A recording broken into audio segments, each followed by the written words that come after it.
Feelings, thoughts, and actions, all being in line with each other, is known as choice, consent, decision making, creative and critical thinking, and free will. Some say we consent by birth to deal with the 50% of non-controllable and unknowable stuff that affects us in this life. But what we're talking about here is the other 50% of happenings that are definitely all about choice. Historically, if we talk about consent, it usually only is in relation to personal intimacies and medical procedures. We talk more about choice, but tend to relegate that to consumer situations. However, choice or consent applies to everything our bodies are responsible for. Consent is actually awareness of choice, actual choices being available, having time to process, understanding the options and their potential consequences, as well as performing the words and actions that express the choice. Combining choice with action is famously said, if you choose not to decide, you still have made a choice. It's an individual's blend of nature, nurture, what you consider is undeniably you, the current normal, how you want to be, each specific situation, and your experience level with it, and how well you know yourself. Being born as ourselves has the element of time, already being you and getting to know you at the same time over time.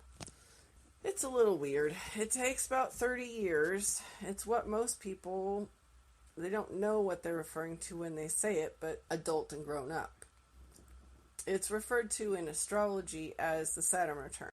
It can also be looked at mathematically, though. The first decade of life, we're getting used to the body we're in. The second decade, we are experiencing new interactions with the outside world. And the third decade, we're practicing putting it all together. The passage of time itself, it takes us going through a decade to understand a decade. Another factor is that our real time of learning doesn't necessarily start until we're responsible for our own actions. In our society, 16 to 21. Our choices have a unique interplay with changes. Choice can cause change, and change can cause choice, and back and forth forever, really. Situations that have rapid choice and change components, and those that have unclear consent actions, present the most challenges. In this image, we're not showing the duality of thinking that many people are used to, the question and answer and cause and effect, because there really is more to it than that. Although there are more steps, tools, and details to working through decisions, here we show the three main stages. The step most commonly bypassed is the processing phase. Sometimes it's because processing serious topics can have a lot of emotions involved. But more so, it's that society has an emphasis on speed. Quick decisions are often flawed, but people like them because they feel efficient. They're also associated with intelligence. In many cases, the first person to respond is rewarded. The rat race is another element of time. When so many things are happening quickly, there is not proper processing opportunity. The top diagram indicates a linear approach, which can be helpful when things seem all jumbled up or when it is something simple. However, the lower diagram is more realistic. We should be going back and forth through the steps appropriately, and sometimes everything converges for an epiphany. Society has another emphasis on firm decisions. Changing our mind or going back is frowned upon, especially in the middle of a consenting thing. There are a few decisions where this rule applies, and it can be hard to be firm when necessary. However, in the middle of a consenting thing is exactly the right time to change course if necessary, before it's too late. Every time there is new information, again, it is exactly the right time to be reassessing. We should also be reassessing afterward to be sure the goal was met and that it is still being met. The most often missing parts of the identification phase are largely where we find our autonomy. By avoiding snap decisions and fight, flight, or freeze behavior, we can suspend judgment and emotions, and by determining whose consent is it anyway. If something affects someone else, then it involves their consent, and conversely, by determining who consents for you.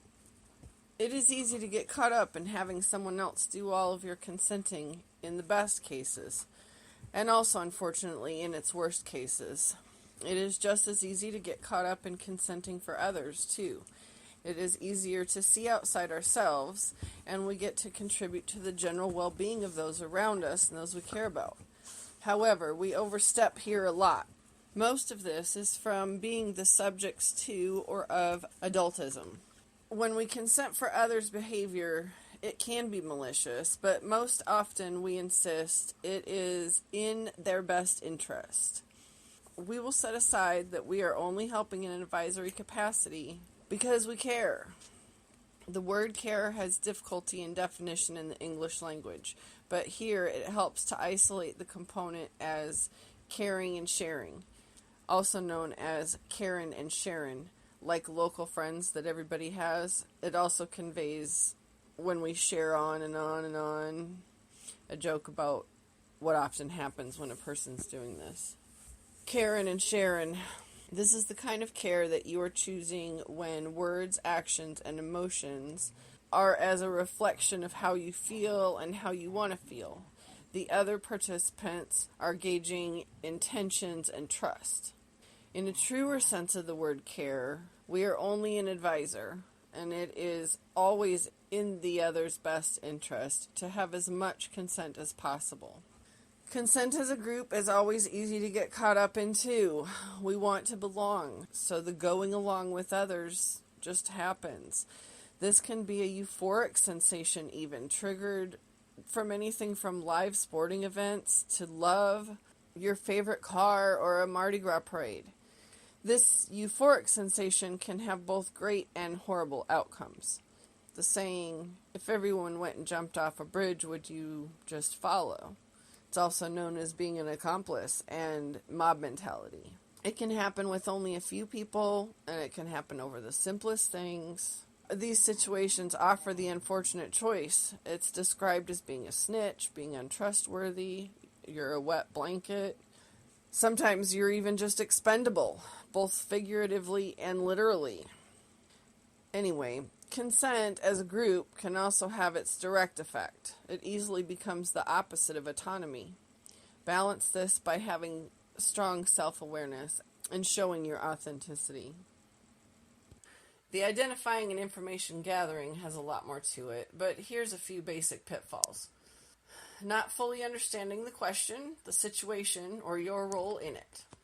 Getting too few facts, inaccurate facts, only opinions, or only supporting opinions. Mistaking opinions for fact, and information overload, especially when information elicits strong emotions. This is usually solved by extending the processing time with some good tools and some help. A more full decision process includes identifying information gathering, different types of analysis, seeking input, processing time, reflection, initiating, reassessing.